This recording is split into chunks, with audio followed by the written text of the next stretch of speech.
Apa sih salahnya umat Islam? Kenapa dunia kalau ada kata teroris mesti yang dituduhkan umat Islam? Pokoknya kalau sudah teroris Islam, sudah teroris Islam. Nah itu kelakuan biadab di India sama di Myanmar itu apa? Sekarang aku tanya jawab. Salahnya umat Islam apa? Jelaskan. Makanya saudara-saudaraku yang Hindu, aku mohon cerdaslah Anda dalam beragama. Tidak menutup kemungkinan Anda dimanfaatkan oleh politik-politik jahat. Seperti tadi aku bilang, ketika politik main mata dengan agama itu bahaya sekali.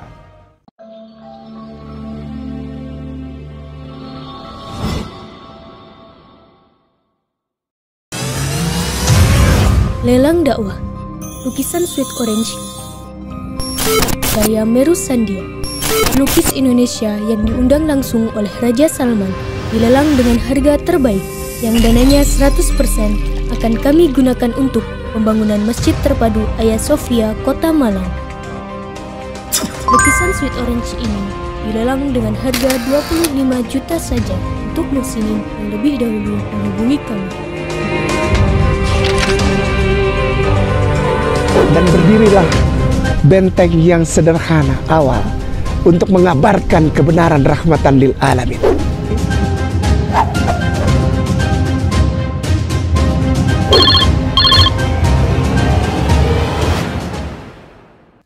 Bismillahirrahmanirrahim. Assalamualaikum warahmatullahi wabarakatuh. Waalaikumsalam warahmatullahi wabarakatuh. Alhamdulillahilladzi hadana li hadza wa ma kunna linahtadiya laula an hadanallah. Asyhadu an la ilaha illallah wa asyhadu anna Muhammadar Rasulullah. Amma ba'd. Alhamdulillah, pada kesempatan kali ini kita dapat berbincang-bincang kembali bersama dua narasumber kita, yakni Gus Betik dan Dr. Suryadi. Kita akan membahas tema tentang pembantaian Muslim India, yang mana berita ini sudah sangat tidak asing di telinga kita, dan memang inilah yang terjadi akhir-akhir ini dan memang sangat ramai diperbincangkan tentang pembantaian Muslim India.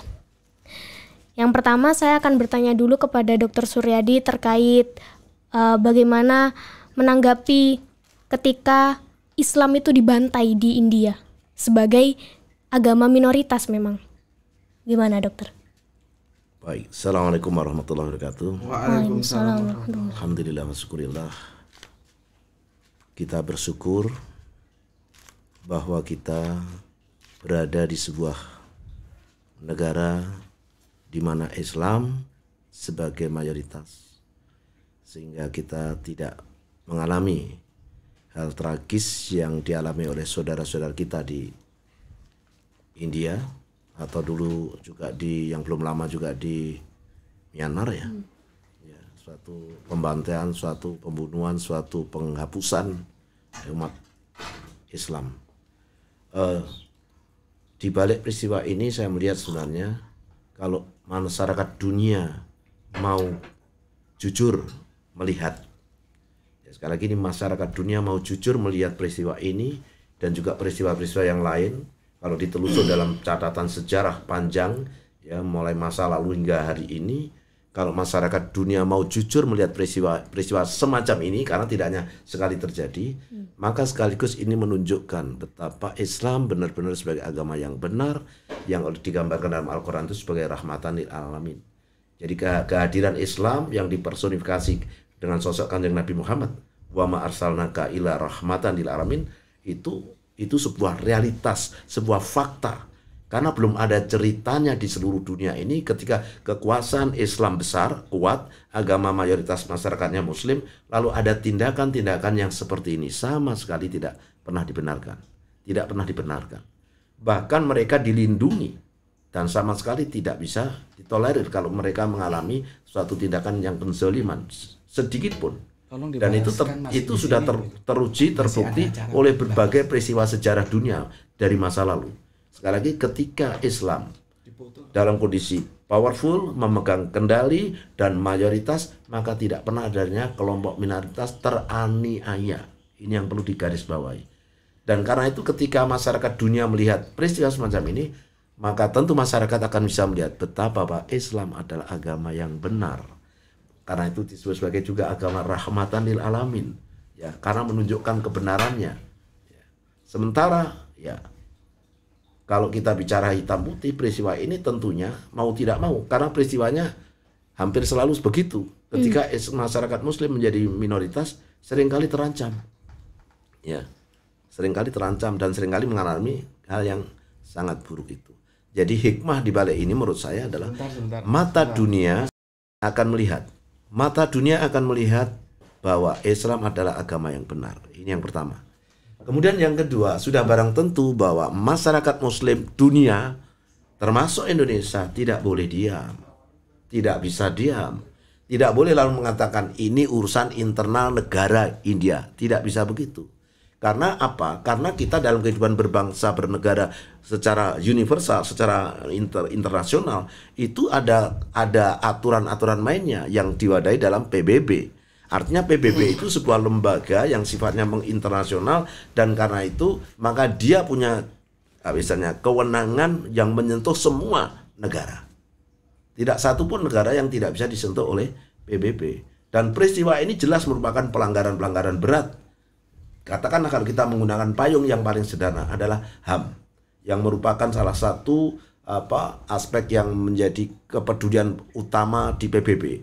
Ya, salah satu yang menjadi perhatian besar PBB itu kan hak asasi manusia ini, melindungi hak asasi manusia. Dan apa yang terjadi di India itu jelas-jelas termasuk Rohingya sebelumnya, itu jelas-jelas sebuah penistaan kepada hak asasi manusia. Suatu pelanggaran pada hak asasi manusia yang sangat vulgar, sangat luar biasa. Dan istilahnya begini, siapapun manusia yang masih punya rasa kemanusiaan, pasti marah melihat peristiwa ini dan pasti ingin menghentikan peristiwa ini. Oleh karena saya katakan masyarakat seluruh dunia, bukan hanya Muslim wajib, yang non Muslim pun selama masih manusia dan ingin menegakkan hak asasi manusia, ingin menjadi bagian dari masyarakat dunia yang sudah disepakati dengan adanya untuk menciptakan perdamaian abadi, maka harus semuanya turun tangan. Bagaimana menghentikan peristiwa ini dan memberikan sanksi yang berat kepada pelakunya ini. Karena yang saya tahu banyak atau sejumlah tokoh negarawan yang berasal dari India yang langsung membuat statement-statement yang memicu terjadinya peristiwa itu. Artinya peristiwa ini tidak semata-mata gerakan masyarakat tanpa ada bayang-bayang kekuasaan. Di Rohingya juga seperti itu. Faktanya akhirnya kekuasaan diam. Jadi Rohingya kan kekuasaan diam terhadap pembantaian itu. Nah sekarang pun kita lihat. Jadi ini sudah orang boleh menduga bahwa negara melegitimasi, negara merestui peristiwa ini. Sehingga saya setuju sekali ketika Bapak Wakil Presiden kita sudah membuat sebuah pernyataan yang katakanlah memblame atau mencela atau mengkritik peristiwa itu, dan ini memang harus dilakukan. Maka umat Islam seluruh dunia wajib kita kalau perlu menyuarakan kepada negara agar negara bertindak. Tentu sesuai dengan hukum internasional kayak apa, karena ini jelas pelanggaran HAM yang harus siapapun, tidak hanya umat Islam harus melakukan seperti itu, karena siapapun tentu tidak ingin terjadi. Jadi di situ kalau kita melihat saudara kita yang sedang menjadi korban, kita wajib untuk melakukan pembelaan. Karena bagaimanapun umat Islam itu sendiri, internal umat Islam itu kan ukhuwah Islamiyah itu kan terbangun dengan ungkapan Kanjeng Nabi. Kalau dalam Al-Quran kan inamal mu'minuna ikhwah, ya, sesungguhnya orang yang beriman itu bersaudara. Kalau gambarannya keukhuwahan itu oleh Kanjeng Nabi itu kan digambarkan seolah-olah satu tubuh. Kalau ada bagian yang sakit maka seluruh tubuh itu merasa sakit. Nggak ada kaki sakit lalu mulut tersenyum, nggak ada. Ya, tangan sakit lalu mulut tersenyum, ketawa, nggak ada. Atau seperti bangunan yang satu bagian menguatkan bagian yang lain. Nah, kalau kita genggam seperti ini, tidak harus melakukan perlawanan. Ya, tentu saja perlawanan yang kita tidak membabi buta, perlawanan sesuai dengan aturan-aturan yang bisa dibenarkan. Jadi kita juga tidak dalam konteks ini lalu menyeru untuk bertindak anarkis. Misalkan bertindak anarkis seperti apa? Misalkan rame-rame orang Jawa datang ke Bali, ngebuki orang-orang saudara-saudara kita di Bali yang beragama Hindu. Karena kebetulan di India adalah yang membunuh umat Islam adalah orang yang beragama Hindu, lalu kita datang ramai-ramai ke Bali lalu membunuh saudara-saudara kita, yang tentu tidak begitu. Dan Islam tidak akan seperti itu, tidak pernah melakukan yang begitu. Nah ini ya, masalah. Inilah Islam sebagai rahmatan lil alamin. Sehingga tindakan kita pun tidak membabi buta. Karena yang melakukan tindakan adalah masyarakat Hindu di India, bukan Hindu di Indonesia. Kan itu kan ya, maka tentu tidak boleh saudara kita yang di Bali lalu kita perlakukan secara tidak pada tempatnya. Tapi jelas kepada masyarakat Hindu India kita harus melakukan tindakan. Apakah tindakan itu untuk masyarakat awam seperti kita mungkin dengan katakan bersujud melantunkan doa-doa kepada saudara kita untuk datangnya pertolongan dari Allah, kan begitu. Kan kita ini kalau melihat kezaliman semacam ini kan sekali lagi kita kalau kita nggak punya kekuasaan, kita juga tidak sampai tulisan kita atau lidah kita ke sana, ya bilisan nih ya biqalbi, doa. Dengan kolbi itu artinya dengan doa. Jadi saya menyerukan seluruh umat Islam Indonesia khususnya, ya mari jangan pernah membiarkan saudara kita teraniaya tanpa kita terlibat sedikit pun. Tanpa kita terlibat, kita harus terlibat. Setidaknya doa kita lantunkan, karena ini sesuatu yang sangat luar biasa. Bagaimana mungkin era kemajuan semacam ini tiba-tiba ada peristiwa yang mengerikan, biadab luar biasa. Saya kira itu. Bishem Adonai Harahaman Harahum Hadahillah Ledonai Rabban Ha'alamin Harahaman Harahum ملح يوم هالدين أطخى عبديم وبخا مستيعيم. Dan memang benar dokter yang tadi dokter katakan, ketika memang Islam memang di India adalah minoritas dan memang mayoritasnya adalah beragama Hindu. Jika memang hanya warga saja yang istilahnya membantai Muslim, itu mereka masih belum cukup kuat. Dan inilah ada tangan-tangan pemerintah yang juga mendukung masyarakat Hindu di sana. Bahkan memang sampai ada undang-undang anti-Islam yang menyatakan bahwa muslimah, seorang wanita ketika dia belajar, ketika menggunakan hijab atau penutup kepala begitu, itu tidak diperbolehkan dan bahkan sampai tidak boleh masuk di lembaga pendidikan. Itu ada undang-undangnya seperti itu. Sampai seperti itu, dan itu sangat mengenaskan sekali. Kalau menurut Gus Betik sendiri dalam pembantaian India ini seperti apa, Gus? Bismillahirrahmanirrahim. Sebelumnya kita doakan dulu semoga Allah memberikan pertolongan kepada saudara-saudara kita dimanapun yang sedang ditindas, terutama yang ada di India.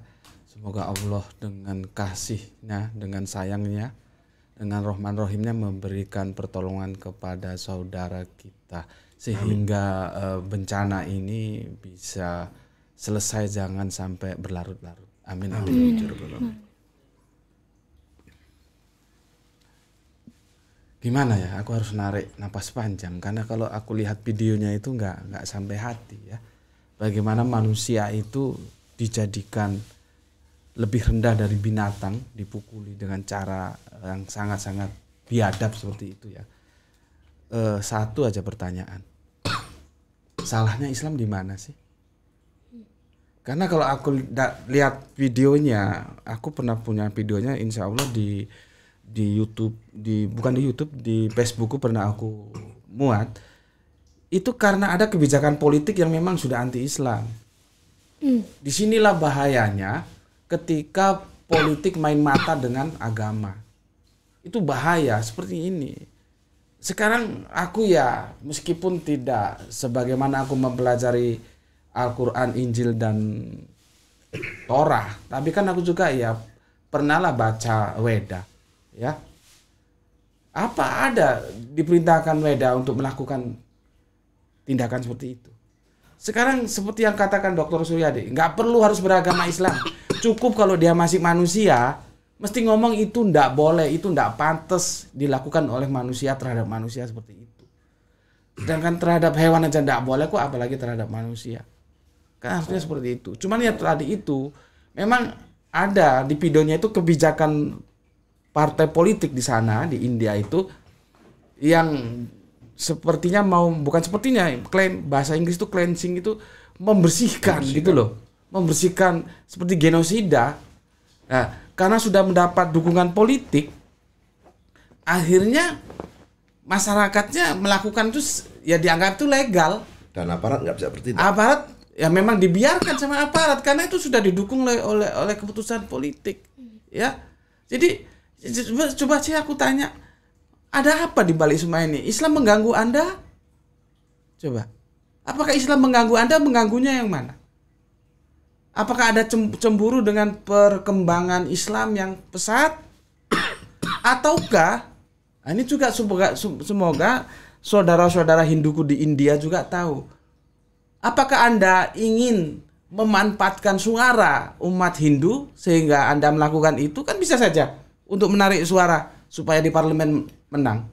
Jadi kita tidak tahu, makanya semoga lah saudara-saudara kita yang Hindu di sana juga cerdas. Jangan mau Anda dijadikan katakanlah kepanjangan tangan kotor dari para politik-politik itu. Karena apa? Kitab Anda mesti tidak membenarkan itu. Kalau Anda Hindu, baca itu Weda, tidak ada pun satu membenarkan tindakan biadab seperti itu, memukuli manusia seperti itu sampai aduh nggak tega lihatnya. Sekarang pertanyaannya, apa sih salahnya umat Islam? Kok sampai begitu? Sama seperti di Myanmar. Juga kan diperlakukan seperti itu. Kenapa dunia diam? Kenapa PBB diam? Kan aku bukan diplomat ya. Aku tidak begitu menguasai karena aku bukan terjun di bidang hukum internasional. Tapi kan kita ngerti kan, setiap negara itu ada penguasa. Penguasa itu bertanggung jawab terhadap apa yang dia kuasai. Panggil saja penguasa di Myanmar siapa. Ya, dimintai ini gimana? Coba kamu jelaskan. Kenapa kamu biarkan? Di India dipanggil sekarang. Tapi kenapa dunia diam? Kenapa dunia kalau ada kata teroris mesti yang dituduhkan umat Islam? Kenapa? Kan dunia sedang tidak adil. Ini ada permainan dan kita memang tidak menguasai jalur-jalur informasi. Mereka bisa aja memframing. Pokoknya kalau sudah teroris Islam, sudah teroris Islam. Lah itu kelakuan biadab di India sama di Myanmar itu apa? Coba, ayo dijawab. Itu yang katanya pakar-pakar humanisme itu jawab. Nggak ada kan tindakannya? Sekarang ada tindakan, misalkan pengadilan HAM Den Haag sana panggil itu siapa pemimpin Myanmar saat itu? Siapa? Yang biksu-biksu itu mana sekarang? Nggak ada kan tindakan hukumnya? Nggak ada. Sekarang di India seperti itu lagi. Ada dipanggil itu? Nggak ada kan? Terus untuk apa PBB kalau gitu? Untuk apa PBB kalau gitu? Aku juga minta supaya Oki ini juga bersuara lah. Kan selama ini kalau lintas negara itu yang bersuara itu baru Turki sama Chetnya atau mana gitu. Dan informasi dari Dr. Suryadi, wakil presiden kita alhamdulillah sudah bersuara juga. Sekarang aku tanya jawab. Salahnya umat Islam apa? Jelaskan. Kan tidak ada, hanya kepentingan-kepentingan apa di balik ini semua. Gitu loh. Makanya saudara-saudaraku yang Hindu, aku mohon cerdaslah Anda dalam beragama. Tidak menutup kemungkinan Anda dimanfaatkan oleh politik-politik jahat itu. Seperti tadi aku bilang, ketika politik main mata dengan agama itu bahaya sekali. Inilah ya sebagai bukti ketika Islam dia minoritas, dia menjadi bulan-bulanan. Gak perlu orang beragama Islam, gak perlu. Cukup dia manusia waras, mesti gak setuju dengan cara seperti itu. Jadi aku ngomong, oh bukan karena aku Islam. Ya jelas karena aku Islam, selama Islam saudara. Tapi orang di luar Islam pun selama dia waras, dari sisi kemanusiaan, dari sisi humanismenya itu nuraninya masih jalan. Gak mungkin tega melihat orang diperlakukan seperti itu. Yang ditendang, yang diinjek, yang dipukuli. Aduh, apa salah mereka? Toh mereka rakyatmu, Mereka lahir dan tumbuh besar di India, cuman agamanya berbeda. Agama itu kan asasi pilihan orang masing-masing, gitu loh. Terus atas dasar apa saudaraku diperlakukan seperti itu? Dan ini semakin menambah bukti ya bahwa ketika Islam minoritas dia menjadi bulan-bulanan. Tapi sebaliknya, ketika Islam mayoritas dia melindungi. Dia melindungi. Di negara kita Islam mayoritas, pernah Islam membantai yang di luar Islam? Ayo, jawaban saya. Pernah? Nggak pernah kan? Semua bebas, selama saling menghormati monggo. Tapi kalau Islam minoritas ya seperti itu. Makanya kita harus pandai memahami ya dan menjelaskan kepada mereka. Dalam Islam itu kami tidak boleh memilih pemimpin di luar Islam, tidak boleh. Itu surat Al-Maidah jelas bilang, ya. Yang dulu sempat rame, ya. Itu tekstual itu, ya. Aku bacakan di sini. Hai orang-orang yang beriman, janganlah kamu mengambil orang-orang Yahudi dan Nasrani menjadi pemimpin-pemimpinmu. Sebagian mereka adalah pemimpin bagi sebagian yang lain. Barang siapa di antara kamu mengambil mereka menjadi pemimpin, maka sesungguhnya orang itu termasuk golongan mereka. Sesungguhnya Allah tidak memberi petunjuk kepada orang-orang yang zalim. Jelas kan? Nah, aku jelaskan di sini. Sebetulnya ini bukan hanya Yahudi Nasrani. Cuman konteks pada saat itu kan yang menjadi pembicaraan Yahudi Nasrani. Tapi Islam tidak boleh memilih pemimpin orang yang di luar Islam. Karena apa? Menjagani seperti ini loh. Bajingan-bajingan ini kan karena dipimpin bukan orang Islam. Coba gimana? Dan ini sudah jelas kok. Masing-masing itu jadi pemimpinnya masing-masing. Yahudi ya jadi pemimpinnya Yahudi, Nasrani ya jadi pemimpinnya Nasrani. Kurang apa? Ini bukan rasis. Yang memimpin orang Islam ya harus orang yang tahu Islam. Coba kalau seperti sekarang ini, kita mau ngomong apa? Minta pertanggung jawab PBB. Ngomong kosong. Den Haag buktinya tenang-tenang baik. Kenapa nggak diusut itu? Jadi jangan ajari Islam tentang hak asasi manusia. Kan begitu. Islam itu bukan agama kufur. Dia siap melindungi siapapun di luar Islam. Kalau soal akidah itu sudah karena laikul apidin. Nggak mungkin, orang kafir, gue sunat gak masuk Islam. Nggak. Silahkan pilih. Itu akidah urusan Anda. Bagaimana Madinah Al-Munawwarah itu dibangun oleh Kanjeng Nabi? Apa di sana Islam semua? Ada Yahudi, ada Nasrani, ada munafik, ada kafir.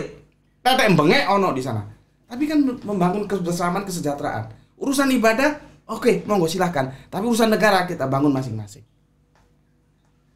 Jadi sistem dalam Islam itu seperti itu. Kenapa kita tidak boleh memilih pemimpin di luar Islam? Ya jadi seperti ini. Apa yang di Myanmar, apa yang di India. Tapi bukan kita kuper terus kita tidak mau berinteraksi. Bukan. Baca di surat Al-Muntaha. Ya. Kita baca di surat Al-Muntaha ayatnya 8. Lihat ini. Allah tidak melarang kamu untuk berbuat baik dan berlaku adil terhadap orang-orang yang tiada memerangimu karena agama dan tidak pula mengusir kamu dari negerimu. Sesungguhnya Allah menyukai orang-orang yang berlaku adil. Coba, kurang indah gimana? Kita itu disuruh berlaku adil terhadap semua orang termasuk di luar Islam. Kecuali mereka mengusir kita, memerangi kita karena agama kita. Aku lanjutkan ayatnya. Yang ke-9. Sesungguhnya Allah melarang kamu menjadi sebagai kan ini aulia ya. Aulia itu memang dia menjadi polisemi. Bisa pemimpin, bisa kawan akrab, terserah. Tapi harus dipahami secara benar. Di sini dia ya. Sesungguhnya Allah hanya melarang kamu menjadi sebagai kawanmu karena kawanmu orang-orang yang memerangi kamu. Kalau dia memerangi kita tidak boleh. Kalau dia nggak memerangi kita boleh berteman, nggak apa-apa. Ya, memerangi kamu karena agama dan mengusir kamu dari negerimu dan membantu orang lain untuk mengusir kamu. Dan barang siapa menjadikan mereka sebagai kawan, maka mereka itulah orang-orang yang zalim. Jadi kita tidak boleh berkawan dengan orang yang memerangi kita karena agama kita, orang yang mengusir kita karena agama kita, dan orang yang mendukung orang memerangi kita, mengusir kita dari tempat kita. Kalau mereka tidak melakukan itu, kita diperintahkan berbuat adil. kurang jelas ya apa? Ya, ini aku baca ini. Ini bukunya, bukan bukunya orang Islam ini. Ya. Aku baca nih supaya ini supaya tahu ini semua. Ya. Nih.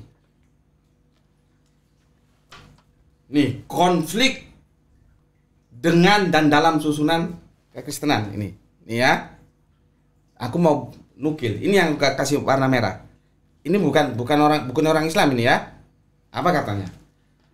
Pada tahun 1492, pada masa pemerintahan Ratu Isabella dan Raja Ferdinand, Spanyol ditaklukkan kembali sepenuhnya oleh orang Katolik.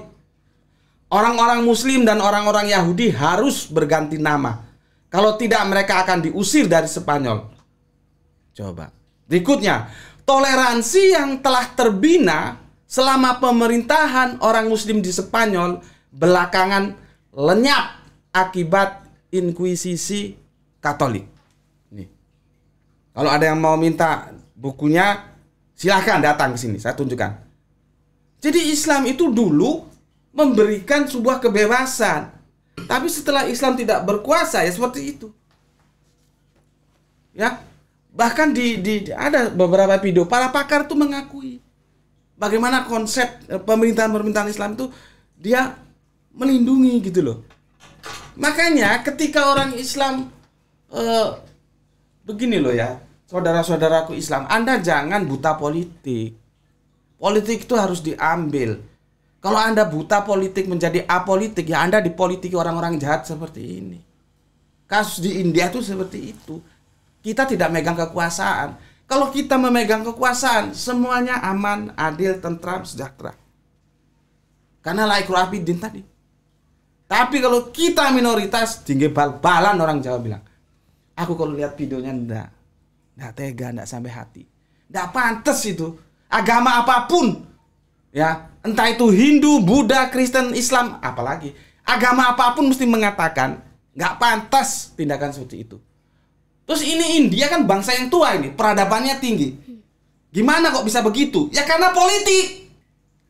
Jadi saya lebih melihat ini nuansa politik bermain mata dengan agama. Ini nggak beres. Seharusnya PBB bicara dong.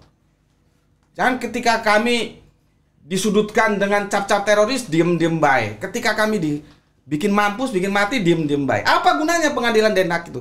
Pengadilan HAM itu? Kan seharusnya mari kita bicarakan yang salah, yang benar-benar. Aku pun kalau memang saudaraku di India sana Muslim salah, aku ingatkan, kamu jangan begitu. Agama kita tidak membolehkan begitu. Kan begitu. Cuma sekarang nggak jelas. Makanya aku tanya, apa salahnya saudaraku itu kamu bikin begitu?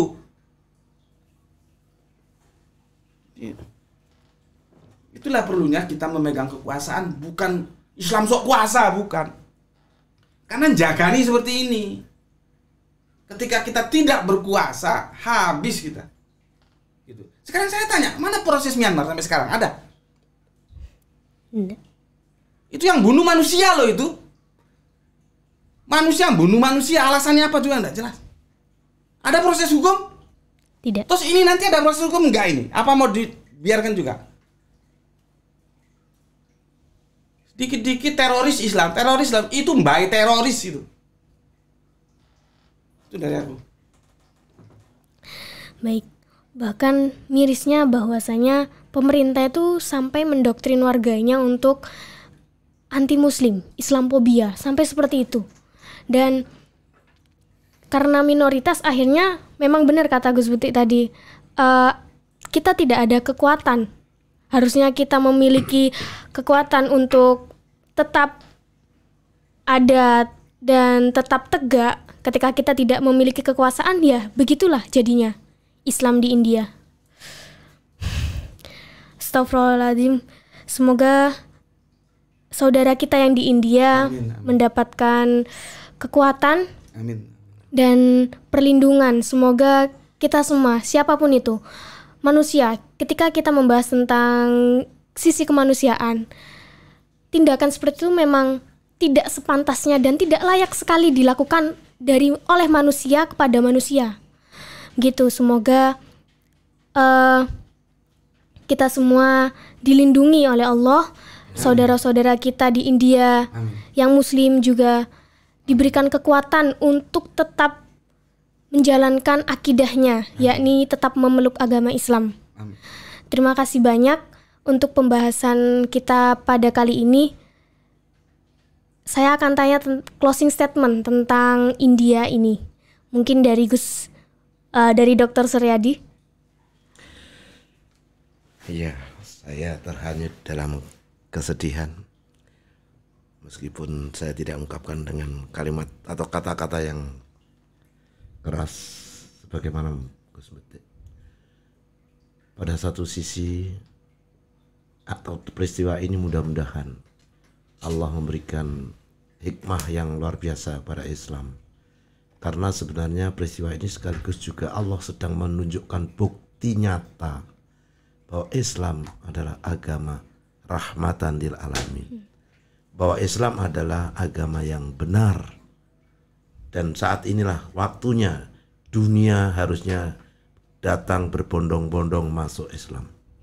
Masyarakat dunia seharusnya dengan mau membaca realitas-realitas yang seperti ini, maka kalau mereka punya hati nurani sekaligus punya pikiran sehat, harusnya ini waktu yang tepat untuk berbondong-bondong masuk ke dalam Islam. Karena memang Islamlah agama yang seperti ini, rahmatan lil alamin. Saya berharap bahwa peristiwa ini membawa hikmah seperti itu, tapi pada saat yang sama bahwa kita tidak boleh diam. Ya, seperti saya katakan tadi, kalau kita masyarakat awam, setidaknya doa-doa kita. Tapi ketika kita bisa menyampaikan kepada pemerintah, seyogyanya pemerintah Indonesia harus segera bertindak sigap. Ya. Karena ini sekali lagi bukan urusan bangsa lain atau negara lain. Tidak bisa ini urusan negara masing-masing. Tidak bisa dikonotasi seperti itu. Indonesia sudah sepakat menjadi negara dengan politik bebas aktifnya yang menolak segala bentuk kezaliman semacam ini. Karena itu ini juga bagian dari tugas negara kita untuk meluruskan, apalagi kita secara mayoritas masyarakat muslim. Ketika saudaranya tersentuh semacam itu, tentu tidak harus ikut andil untuk berjuang menyelesaikan urusan ini, bertindak melakukan ini. Harapan saya sekali lagi, mata dunia melihat bahwa Islam agama rahmatin alamin, Islam agama yang benar. Sehingga ketika mayoritas Islam berkuasa, ketika kekuasaan ada genggaman umat Islam, mereka menghadirkan keadilan, mereka menghadirkan kedamaian. Dan itu sudah terbukti oleh sejarah. Orang yang cerdas tentunya akan memanfaatkan ini untuk mendapatkan hikmah di dalamnya. Saya kira demikian. Baik, terima kasih dokter. Kalau dari sisi Gus Betik, untuk penutupan pembahasan kita tentang pembantaian India ini seperti apa, Gus? Seperti yang aku bilang tadi, ya, semoga saudara-saudaraku Hindu yang ada di India sana, Anda bangsa besar. Sampai aku juga belajar siapa itu Rabindranath Tagore, itu aku belajar bahwa dia ada sastrawan besar. Belum ada lagi tokoh-tokoh yang terkenal era-era Mahatma Gandhi, Jawaharlal Nehru gitu kan. Anda bangsa besar, ya, hormati itu pahlawan-pahlawan Anda, orang-orang besar Anda, bahwa mereka tidak pernah berbuat biadab seperti itu. Anda sudah memiliki reputasi sebagai bangsa yang beradab. Tetaplah berlaku yang sesuai adab kepantasan, kan. Itu yang pertama. Berikutnya dari segi teologis, aku yakin, saya sangat yakin kitab Weda, ya, tidak mengajarkan itu, bahkan melarang. Tidak ada satu kitab suci pun, konteksnya pada saat ini Weda, yang mengizinkan memperlakukan manusia seperti binatang seperti itu, tidak ada. Dan berikutnya, hati-hati, karena aku juga melihat ini ada backing dari kekuatan politik. Ketika agama itu main mata dengan politik, apakah Anda tidak pernah berpikir jangan-jangan Anda itu dimanfaatkan untuk kepentingan politik orang-orang pelaku politik busuk itu. Jadi besar harapanku untuk saudaraku yang Islam, aku tetap mendoakanmu, ya, mendoakan kalian semoga prahara ini bisa segera berakhir dan Allah memberikan pertolongannya dengan caranya, dan Allah Maha Bisa, ya, tetaplah bersabar, ya. Dan untuk saudaraku yang Hindu, ya, jalinlah kembali rasa kasih sayang terhadap saudaraku yang Islam, bahwa itu tidak benar. Itu tidak benar. Itu di luar dari agama apapun tidak membenarkan. Manusia, humanisme juga tidak membenarkan itu. Maka sudahilah seperti itu.